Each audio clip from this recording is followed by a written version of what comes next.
欢迎来到巴巴娱乐呀频道，请订阅频道，所以大家不要错过当天最热门的新闻。我们今天的时事通讯包括以下内容：赵露思直播失控痛哭后，杨紫、王一博等6位顶流48小时内疯狂砸钱300万，这背后的游戏规则让人不寒而栗。赵露思直播失控痛哭后，杨紫、王一博等6位顶流48小时内疯狂砸钱300万，这背后的游戏规则让人不寒而栗。他在镜头前素颜哭泣的那个夜晚，我坐在出租屋里看着手机屏幕，莫名感到一阵寒意。不是因为他的眼泪，而是因为接下来发生的事情。48小时内，杨紫、王一博、吴磊、迪丽热巴、肖战、李现6个顶流像商量好一样，集体为他发声，钱也跟着来了，300万，用各种名目砸向慈善机构。这个行业什么时候变得如此有组织性了？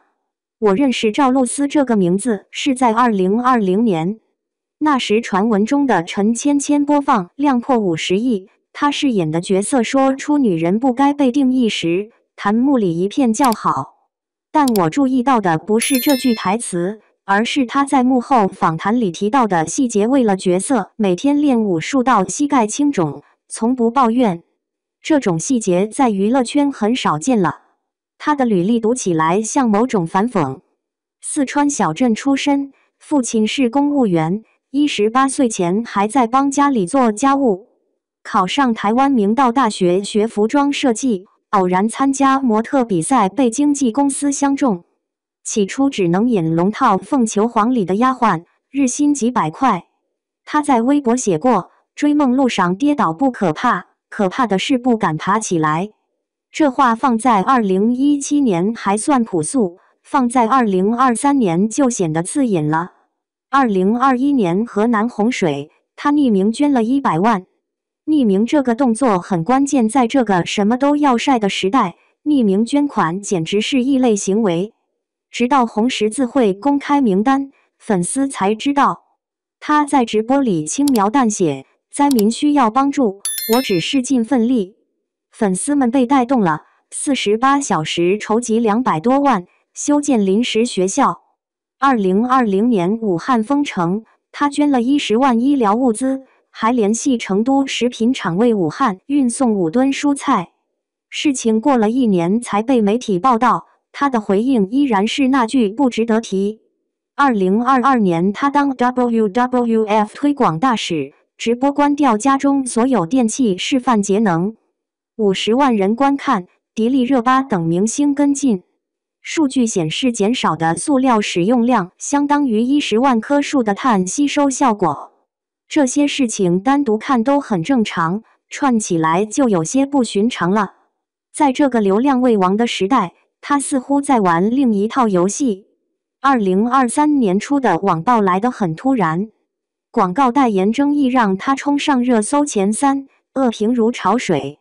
他在抖音里平静回应：“误解难免，但要相信善意。”然后开始分享粉丝来信，讲一个抑郁症女孩因他的鼓励走出阴霾的故事。说到这里，他哭了，素颜，红眼眶，声音颤抖。屏幕前的观众看着这个失控的女孩，弹幕里有人说她装，有人说她疯了。我当时的第一反应是，完了，她要被彻底黑了。结果令人意外，杨紫第一个出手，微博转发评论露丝的真实可贵。王一博工作室发声明呼吁停止网络暴力。吴磊在采访中脱口而出，她是圈内很善良的女孩。迪丽热巴、肖战、李现一个接一个站队，钱也跟着来了。肖战匿名捐50万给儿童慈善，李现捐赠救护车支持灾区，加上之前赵露思粉丝的200万。总计超过300万资金在48小时内流向各个慈善机构。这种集体行动在娱乐圈很罕见，通常明星们各自为政，偶尔互动也是商业考量。这次不同，6个顶流像接到统一指令一样集体出动。是巧合吗？我开始翻他的历史。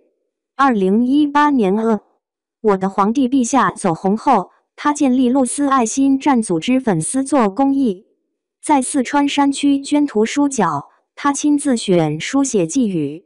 一次直播呼吁关注留守儿童时，情绪激动，引发肖战的那次匿名捐款。他闭关半年学表演，师从中戏老师，每天练到凌晨。星汉灿烂获白玉兰提名，偷偷藏不住大热。部分片酬捐给戏剧教育基金。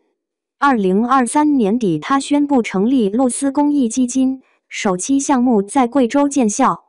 他在微博写：“黑暗中跌倒，是为了更高地飞翔。”那6位顶流现在成了他的公益合伙人。杨紫参与基金宣传，王一博代言环保项目。看完这些，我忽然明白了什么。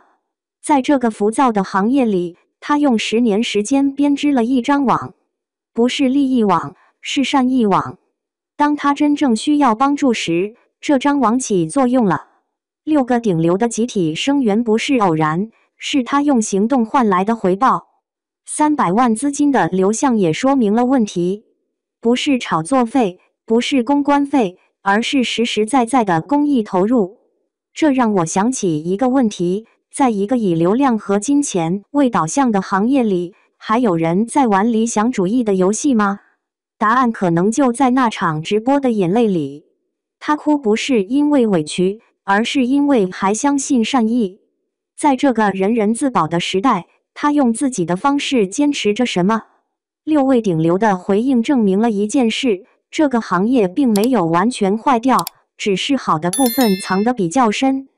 网友当初问他还能翻身吗？现在看来，这个问题本身就有问题。他从来没有倒下过，只是换了一种方式站着。在这个游戏里，他赢了，但代价是什么？最近娱乐圈又掀起一阵解约风波，赵露思和经纪公司的纠纷让不少吃瓜群众直呼好家伙。粉丝们心疼自家偶像，纷纷在网上声援，但冷静下来想想，这事儿真没那么简单。一个艺人单挑整个公司，这事儿靠谱吗？放眼整个娱乐圈，敢这么干的还真没几个能全身而退的。就算最后解约成功，以后的路恐怕也不好走。这让人想起最近某顶流解约后资源直线下滑的案例，想想都觉得扎心。说到解约这事儿，不得不提杨紫。